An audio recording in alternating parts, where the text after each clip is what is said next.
Mr. Secretary, again, thanks. Crop insurance, clearly the backbone of our safety net, and for several budgets in a row, the administration has proposed additional cuts on top of the money that was cut out in 2008, on top of the money that was cut out as a result of the SRA.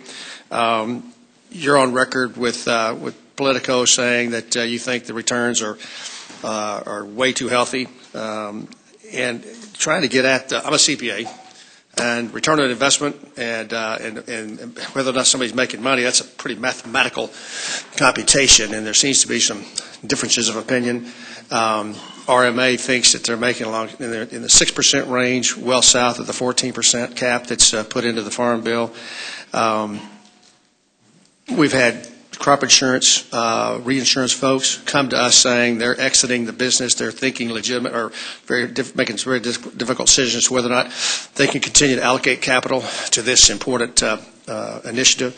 It's a public-private team that I think has driven the success of crop insurance. And so can you give us your thoughts on, can RMA share with us how they compute the numbers, and can we get a better sense of what, why the administration believes that crop insurance folks are making too much money? First of all, Mr. Chairman, I certainly acknowledge the importance of crop insurance as a critical component to the safety net. Over $55 billion has been paid out since I've been Secretary in crop insurance payouts, so obviously it's extraordinarily important.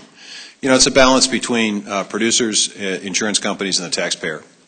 And the reality is that both the General Accounting Office, our own Inspector General have raised questions and concerns about various aspects of the program.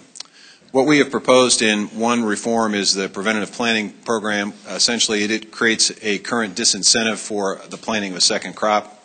We think that should be dealt with and addressed.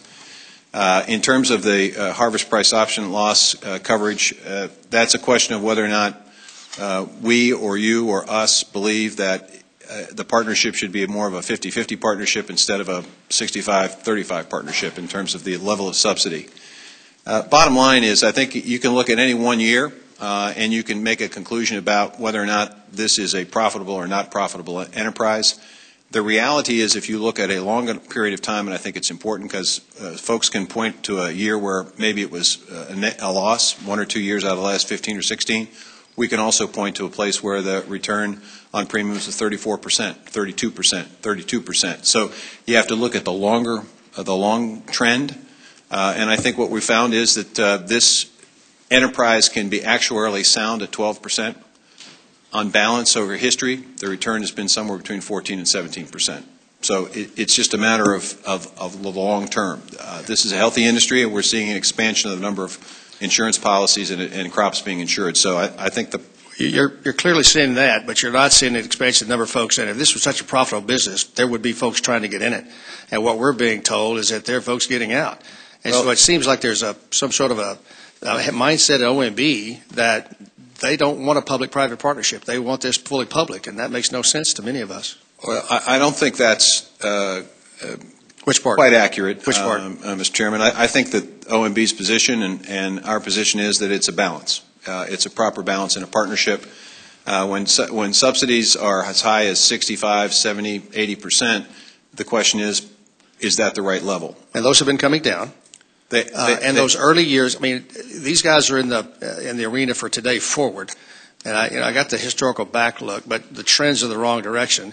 And much of that happened before the 2008 Farm Bill, as well as the reinsurance agreement that was done in 2011. So I'm hard pressed to be able to, for those previous years, to be used as an excuse for further cuts. Well, again, I think we've seen years where the profits have been pretty good. All right, which year was that? They're not. Which year was that post 2011? Well, I'll get that to you. I think it's 2012, 2011, 2012. I think 2012 was a disaster drought year. But the other thing is, I'd like to get, if we could, some sort of agreement that whatever RMA is using to drive the conversation, that would be shared with the rest of us so we can see the numbers. This isn't rocket science. This is premiums in, expenses out. What expenses get included in the number ought to be a part of the conversation. Sure. So I think we can at least rather than talk about what it ought to be, we ought to be talking about what it is, and then talk about what it ought to be. Well, I'm happy to provide you, but 2011 was 18%. Was what? 18%. Yeah, and the 2011 was prior to the SRA renegotiation, which stripped another $8 billion out of the system. So I got you on that. I understand the 2008, but I think this is an important industry. All of us believe that. Your statement is full of compliments to the crop insurance system. We need to keep it in business. And my personal opinion is we need to keep it as a public-private partnership. So I don't disagree with that, Mr. Chairman. I think you're right about that. Okay, thank you. My time has expired. Mr. Peterson for 5 minutes.